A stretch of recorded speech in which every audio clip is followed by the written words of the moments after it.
Welcome back to the Chicago Tomahawk. I'm Mike, and I got my line mate Matt with me. And today we're going to go over some Blackhawks news.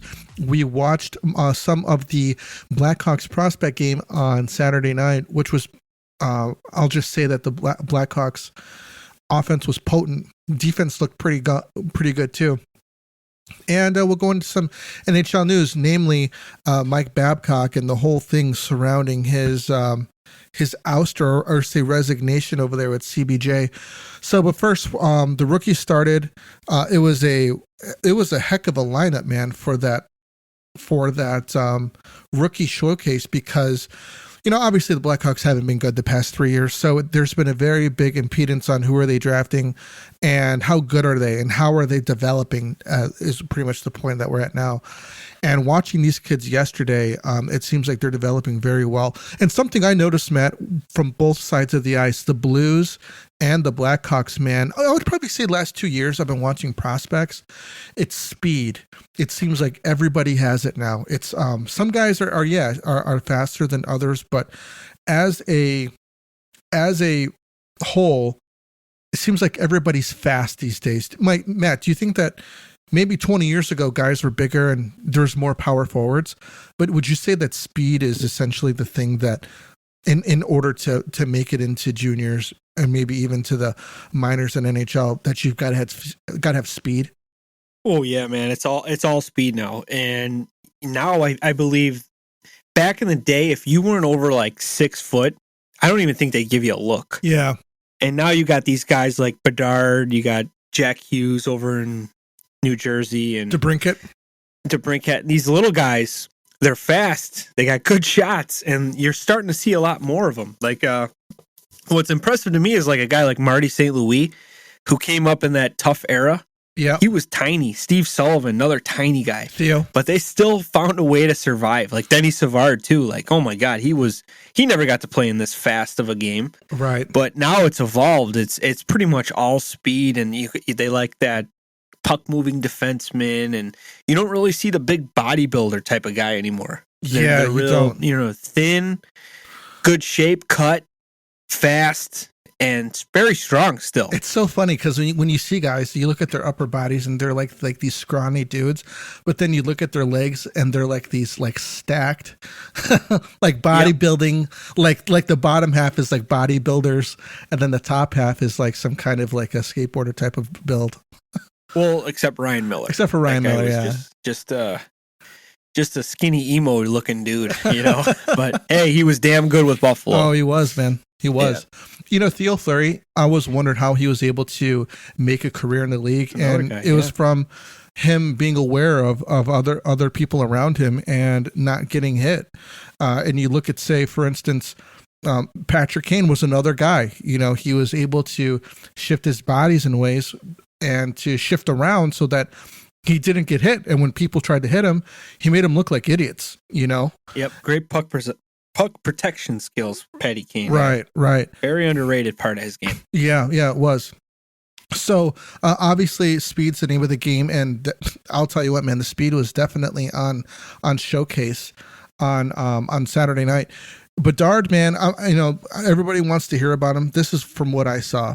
This guy was creating opportunities. If he wasn't shooting the puck, he was dishing the puck, and he was getting some really good chances for some of his other teammates, which is something to look out for because I think that there's going to be guys like, say, Taylor Hall, who's got the skill that are going to be banging in some nice dishes from Bedard, and not only on top of that, I saw Bedard on the defensive side of the ice trying to take the puck away and stuff like that. So he's not kind of just hanging around the blue line. You know, he's deep. He was behind the net, playing defense, got the puck away, and then started a rush, which was pretty impressive. Oh yeah, man! That shot. It is absolutely elite, as advertised. And you know what? I think it's going to be the opposite of what you said. I think he's going to be the trigger man And I think Taylor Hall is going to be the setup man. Really? Or Lucas Reichel. Yes. Well, I think that Bedard will. The thing is that it's going to get to a point where defenses are like, we can't give this guy any room. We can't allow him. Sure. We can't allow him to get that shot off because it doesn't matter where he is. He's in front of the net. He scores. He's practically, at a 90-degree angle. And he scores, that second goal was most impressive. It's incredible. So with the angle of the goalie, right? The goalie played was a little too deep in the crease, but to be able to put it over his shoulder and just bar down, wow! You don't see too many NHL guys that could pull a shot off like that. Maybe Sid, maybe McDavid, Draisaitl, Kaner. No one really else. It's unbelievable. Yeah, it was. And it's going to get to a point where they're going to be like, hey, look, we can't let this kid get a shot off. And he's going to be like, no problem. Because he was making passes between two defenders onto his teammate's stick yesterday, which... If there's one guy I knew who did that really well, it's Patrick Kane. And I'm not trying to compare him to Patrick Kane, but I'm saying that yesterday, from what I saw, he was making Patrick Kane-like passes through two defenders onto his teammate's stick right on the tape. And if he can, Matt, if he can do both skills, dude, watch out. Yeah. This kid is this kid's the real deal. Do you know what else I noticed with him? With the puck, he makes like Cale Makar cuts. Yeah, he does. And that's how he scored a second goal. He made an excellent cut over to the boards, gave himself some more space, and just whipped that shot. Yeah. And that was most impressive to me, too. And clearly, I think he's going to be on the point on the power play. Right. Just because he needs that space to just rip that shot. Yeah, there's no sense in having him down there at taking face-offs, even though he is a center. But with his skill, he needs to be on the point. Else. You know what, man? I think he's going to be... it's crazy to think. I think he's going to be better than Patrick Kane. Just by what I've seen in his rookie year or his first game, I think he's more explosive than Kaner is. Like, he can... his shot is way better. We know Kaner was a pass-first guy, but when he did shoot, I think he put in 40-something goals one year. A couple years. And his shot was elite. Yeah. And he just, for some reason, he just liked passing the puck more. He'd like to draw another guy to him, hit the open man, give him more of a, he made that beautiful pass. What was it to Brad Richards in that 2015 Stanley Cup final against Tampa? Yeah. I think Saad ran it up, dropped past to Kane, and everyone was just mesmerized by Kane. They went to Kane, Richards wide open net. I think Bedard can do both, like you said, but I would really, really like him to think shot first, because we haven't had an elite sniper. You could call Cat a good sniper. 50 goal guy, Jeremy Roenick. I think Bedard is going to be that guy to, be the next 50 goal guy. And we haven't had that since 1995? It's been a long time since the Hawks have had an elite shooter like that. He's got the Austin Matthews release. He's got the speed of McDavid. He's got the brains of Crosby. This is the perfect mold of a hockey player in Conor Bedard. So I'm super excited to watch this kid. I can't wait till the next game. Yeah, I can't. I couldn't believe what I saw. It was just. It almost seems like when he has the puck that everybody else is like, what's he going to do? And he doesn't know what he's going to do, because I learned more about him. Yeah. There's stuff that I didn't see. Like I was telling you, those cuts, those Cale Makar ankle breaking moves. Yeah. Dude, that's freaking incredible with the puck. He was carrying the puck in at one point. He was going in deep, and then he was like, no. And he came back to the blue line. He passed it off, and then they passed it right back to him. And he was at full speed. Yeah. And it's unbelievable. The vision is good. The hands are good. The shot is elite. And the hockey smarts are there. This guy is it's incredible. And the current team, I'm sure these guys are watching. They have to be so excited.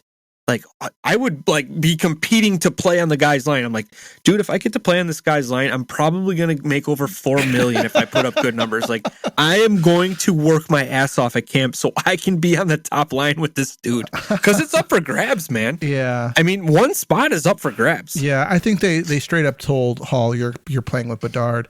Dude, he must be so happy. I wonder who they're going to put on that right wing. Do you think he could be Corey Perry? He is a natural right winger, isn't he? Or is he a left winger? Dude, he's still a good hockey player. It's crazy. Like, he's like, it seems like so long ago he was on the Ducks pissing everybody off. And he's kind of jumped around a little bit. He's been in the final, 3 times in a row? It seemed like, but before the last year. He's just so smart, and he's kind of adapted his new role. Like, he's really liking it. Being that third line, fourth line energy guy. Yeah. He could play a little bit. Yeah. I think they might move Reichel over if they have to, or swap, do something. But God, it's got to be so exciting to be like just watching this kid. I think they have to split Reichel up. Even Nick Foligno. Like, Nick Foligno's got to be like, oh my God, I've never played with a guy like this. This is incredible. Yeah, just to watch him. Obviously Reichel should be on the second line. I don't think you'd want to have him and Bedard on the first line together. That doesn't give Reichel an opportunity to cook. Do you know what I mean? Like, it doesn't give him an opportunity to do his thing. I'm sure they're going to have power play time together, so it'll be magical, out there. Oh yeah, I mean, if anything, Reichel can set up Bedard. Korchinski looked good too yesterday. He looked great. He looked absolutely great. Smart player. He was playing very good defensively, and then the next thing you know, he took it behind the net, and I don't know how he did this. He found Bedard up the middle, and he got a shot off. And he just seems to know where to go, man. Korchinski looks like a veteran out there, man. To be honest with you, he seemed like we said it last year. He should have made the team last year, but they were with the whole Kirby Dach thing rushing everybody. Everybody was so scared, and they probably didn't want to deal with the media, like, oh, you're doing it all over again, type of thing. But this kid was ready, no doubt about it. He was, and you know what? It wasn't. I think it was more important to get him over to Seattle and let him spend time with Colton Dach and Nolan Allen, and who else did they have over there? I think they had one more other guy over there, and they all played together for the juniors, so they had that bonding time, So essentially, when they come make the team, they are going to make the team. They're going to have bonded already, and you put Bedard, since they played with each other on Team Canada, he kind of just fits in, like, hey, it's kind of like they're already buddies. So yeah, man, you've got it listed out here. Look out for Korchinski, Allen, Dach, Del Maestro looked good yesterday. Is it Savoie? Savoie? We'll just call him Savvy. He's the new Savvy. Sammy Savvy, the next Andrew Shaw, Adam Bursch like player, according to some reports. He's feisty. He could score.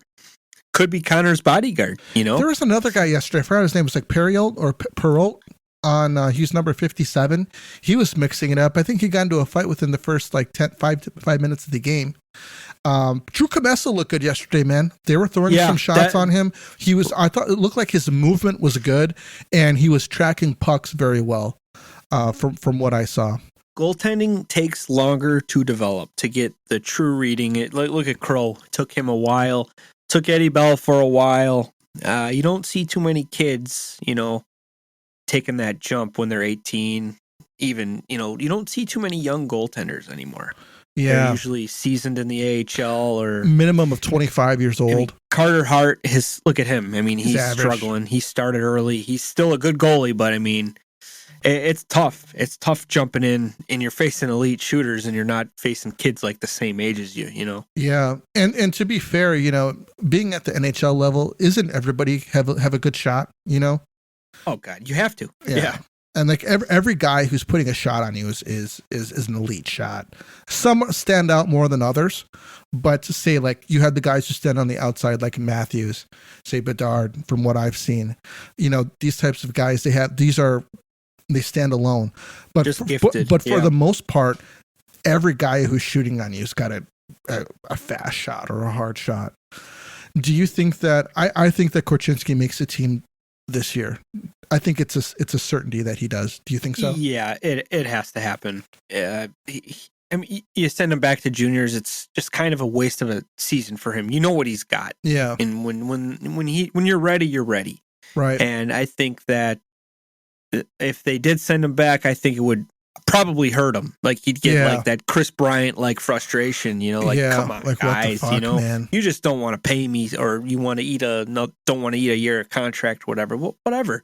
This kid's good to go, and he needs experience. Right. And there's really no expectations. The Hawks, I think, will be okay. I think I could see him being a 500 team, but it's all. I mean, it's going to be a lot of Bedard. We're watching him. And for me, I'm watching Korchinski. I want to see who's in net. I don't know if Comesso will make it. I'd like to see him start with Rockford and get like the reps in, and maybe at the end of the season give him a call up and see how long he can make it. That's what we kind of did with Crawford. Yeah, he would come up with the Ice Hogs and the Norfolk Admirals at the time. And it'd be like, all right, kid, show us what you got. Hobby Boland's hurt and our other goalie's hurt. And I remember they called him up against the defending champs, the Ducks, and he shut him out 3-0. He was fantastic that game. Yeah. And then they're like, you know what, kid? We know that you're here. We're going to send you back down, blah, blah, blah. He ended up, losing a spot to Niemi in camp, which probably was really hard on him. But, he came back the next year and he won the starting goalie job. And then it was his for the next decade, it seemed like. Yeah. So it takes time. It's going to take time with goalies. So Drew Comesso, I think he'll probably spend a year in Rockford, which is fine. And we're probably going to be stuck with, Stalock and maybe Soderblom. But I'm okay. I like to even see Soderblom get some more starts in. Because now he's got a better team in front of him. He's got some young, feisty, hungry kids that, these guys don't want to lose either. They want to put up numbers. They want to get paid. So you never know. I think it could be a 500 season for the Hawks. Before we go any further, I got to let everybody know that we're back with another week of football, and DraftKings Sportsbook is keeping us in on the NFL action with great offers every single game day. New customers can bet $5 and get $200 instantly in bonus bets. Throw $5 down on any of these week's epic matchups to walk away an instant winner. And DraftKings isn't stopping there. All customers can take advantage of 2 new offers every single game day this September. Now, football is more fun when you're on the action, so download the app now and sign up with code SHYTOMAHAWK. New customers can bet just $5 and get $200 instantly in bonus bets. Only on DraftKings Sportsbook, an official sports betting partner of the NFL. With code SHYTOMAHAWK. The crown is yours. Gambling problem? Call 1-800-GAMBLER or visit www.1800gambler.net. In New York, call 1-877-8-HOPE-NY or text HOPE-NY, which is 467-369. In Connecticut, help is available for problem gambling. Call 888-789-7777 or visit ccpg.org. Please play responsibly. On behalf of Boot Hill Casino Resort, licensee partner Golden Nugget Lake Charles, 21 plus, age varies by jurisdiction, void in Ontario. See sportsbook.draftkings.com/football terms for eligibility, terms and responsible gaming resources. Bonus bets expire 7 days after issuance. Eligibility and deposit restrictions apply. Now, Matt, when Colton Dach was drafted, everyone's like, oh my gosh, it was like a family affair. We had Kirby Dach, we drafted Colton. We signed Seth Jones, we signed his brother. I think it happened in the same day. And Colton was like a head shorter than Kirby. So I was like, man, is this kid, is he a shorter guy? Well, I think he's either as tall as Kirby or maybe even taller now. He's sitting at 6'4" now. So he's a pretty big kid. I wasn't expecting him to get so big, and I don't know if the Blackhawks were either. Do you think Colton Dach Colton Dach has an opportunity to make the team this year? Ooh. I don't know about that one. I think they're going to be really patient because of the last name and the whole Dach thing, but watching his highlights last night, second period goal by Bedard, his first, you got to give a lot of credit to him on that one. He literally planted himself in front of that goalie. I could not see the goalie. and Bedard saw a little daylight and he buried it. Yeah. And you need a guy like that, on the power play. It's been the same forever. Put a guy in front of the net, you take the goalie's eyes away, you're going to score goals. And I think the league kind of got away from that for a while. Like the defenseman kind of lost a little power too, where you back in the day, you stand in front of the net, you're going to get murdered. Yeah, whether it's by the goalie's paddle or the defenseman's going to try to push you out of there. But now they're kind of these guys that are screening, they're protected. Like you can't do like what you used to do in the 90s and stuff. You'd get murdered there, man. Yeah, like Ron Hextall, Eddie Belfour, man, they would make you pay if you did that. And that play last night, he looked really good. Like he's like, oh yeah, I'm going to take his eyes away and give one of the best elite up and coming, talented generational superstars a chance to score. I'm going to help. And I think, hey man, he may have found his calling here. Like, hey, this is my job. I'm a big boy. I gotta, that's what I gotta do to be successful in the league. And I think the Hawks should, really push this on this kid. Whether it's if he goes back to juniors or he's playing in Rockford or whatever. But, like we were talking about before, like you got guys that made a living doing this. Thomas Holmstrom was probably the best. Yeah. I mean, they called it his office. He'd be in front of the net, taking a beating, tipping pucks, screening goalies, getting dirty rebound goals. But man, he was practically a 25-goal scorer because of that. Great career.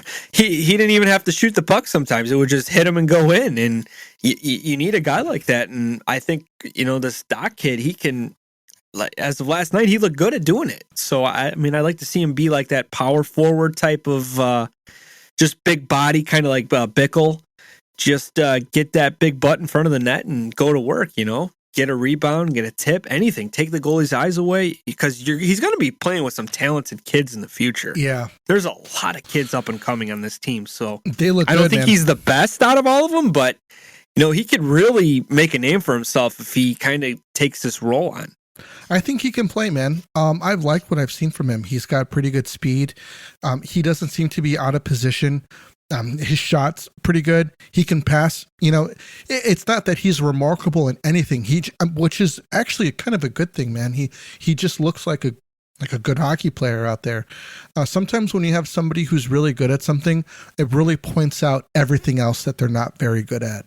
And he seems to have a really solid foundation. And I'd like to see him get an opportunity. Matt, I want to get to some NHL news. Oh boy, here we go.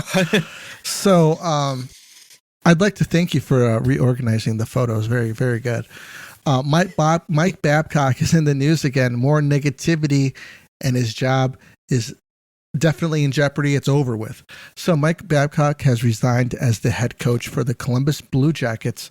While meeting with our players and staff, I asked them to share off their phones family pictures as part of the process of getting to know them better. There was absolutely nothing more to it than that. The way this was portrayed on the Spit and Chicklets podcast was a gross misinterpretation of these meetings and extremely offensive. These meetings have been very important and beneficial, not only for me, but for our players and staff as well. And to have them depicted like this is irresponsible and completely inaccurate. Boone Jenner. That was Mike Babcock's statement. Boone Jenner's statement. While meeting with Babs, he asked me about my family and where I'm from. My upcoming wedding and hockey-related stuff. He then asked if I had pictures of my family, and I was happy to share some with him. He showed me the pictures of and then he showed me some pictures of his family. I thought it was a great first meeting and good way for us to start to build a relationship. To have this blown out of proportion is truly disappointing. Now, Matt, what do you have the statement from the Spit and Chicklets on Mike Babcock? I don't, but let me look it up really quick. I could tell you what was kind of said. They think he's a bit of a perverted coach. Like he's done this in the past, apparently, with Mike Commodore of he made his name with the Hurricanes. Yeah, and he ended up playing with Detroit, and Babcock was still the coach, and he said he just made his life hell. He wanted to sign him. He was kind of playing head games with him.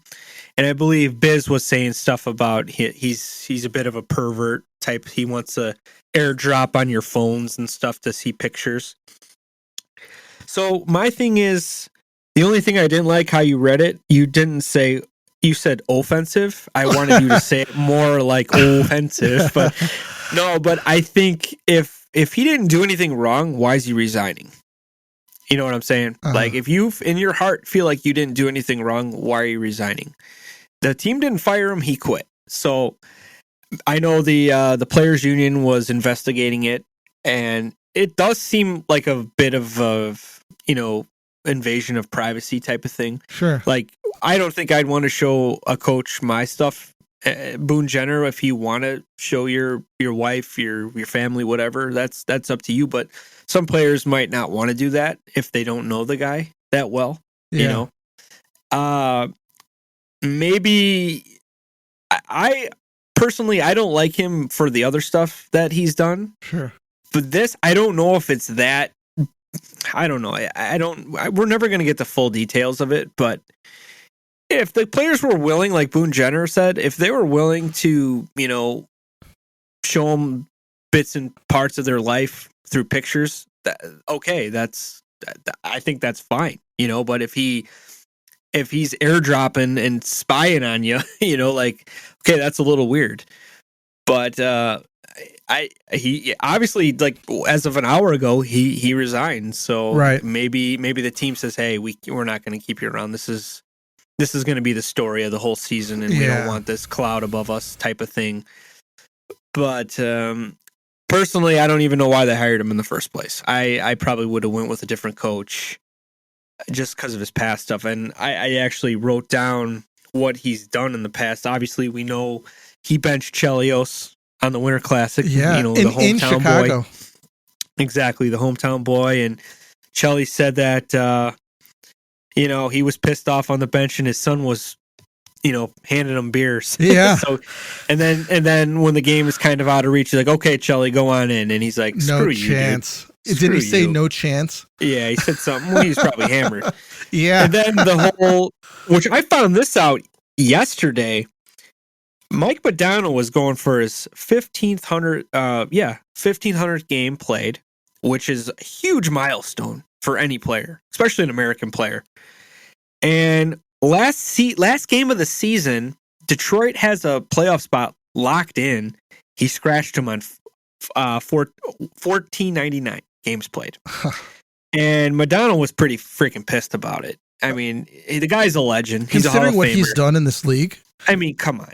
The guy was a freaking legend in Dallas. He's a legend in the American, hockey. I mean, he's the leading goal guy, leading points guy, I believe, too. He's the best American forward of all time as of now. So he benched him for that, which I just learned that, and I'm like, dude, that is freaking shitty. And then the Mitch Marner stuff, where he wanted him to kind of critique other players and stuff, like, and then like throw him under the bus, like, oh, Mitch said this about you type of. You don't do that type of thing, dude. You're the coach. That's your job, not your stud's job. Come on, you're just trying to, get a split locker room and start a war, and that's horrible. You're a family. You can't be having little cliques and stuff like that. It never works. So that's why I wouldn't hire him. Obviously, he knows how to win, but he's been pretty. He's been pretty lucky. He's had some really good teams. Some Detroit teams are pretty much powerhouses. You pretty much just had to open the door for some of the stars of the night and let them do the work. You got Nick Lindstrom on the back end. You got freaking Osgood, Hasek, and Stevie Y. All those guys. Datsuk Zetterberg. It's like, oh my god, how hard is it to coach this team? Just put a lineup and let them go. But obviously there's more to it if he resigned, because at the beginning of this whole little thing, they kind of brushed it off saying it's not a big deal, get over it, and then it kind of got deeper and deeper. So I don't know about your take on that. It's if you were, if I met, say me and you were at a bar, right, and we're at the airport, we're at a bar, right, and we're having a beer before our flight. And I'm like, hey, so, just by, just chit chat, shooting the shit.